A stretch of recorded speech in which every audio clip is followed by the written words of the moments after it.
Julian Jacob dan Miriam Eka resmi menikah. Pasangan selebriti Julian Jacob dan kekasihnya, Miriam Eka resmi menikah. Manta berisi Jody, Julian Jacob menikah dengan Miriam Eka di Gereja Katedral, Jakarta, Kamis, tanggal 26 Januari tahun 2023. Proses pernikahan Julian Jacob dan Miriam Eka dihadiri keluarga hingga beberapa rekan artis. Dalam postingannya di Instastory, Julian Jacob tampak menggunakan tuxedo putih yang dipadukan dengan celana hitam dan dasi kupu-kupu hitam serta aksesoris bunga di bagian saku kirinya.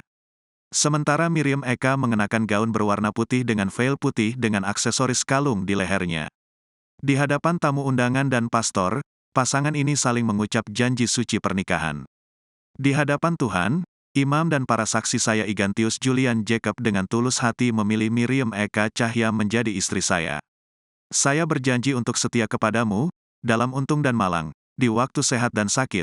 Saya mau mengasihi, menghormatimu sepanjang saya hidup, kata Julian Jacob. Sebelum menjadi suami istri, Julian Jacob sempat lama menjalin hubungan asmara dengan berisi Jody. Bahkan hubungan Julian dan Jody kandas membuat penggemar terkejut lantaran keduanya dinilai sangat romantis. Tidak butuh waktu lama, kemudian Julian langsung menjalin hubungan asmara dengan Miriam Eka. Karena ini juga, Julian dituding sudah memiliki hubungan dengan Miriam Eka saat masih menjadi kekasih berisi Jody.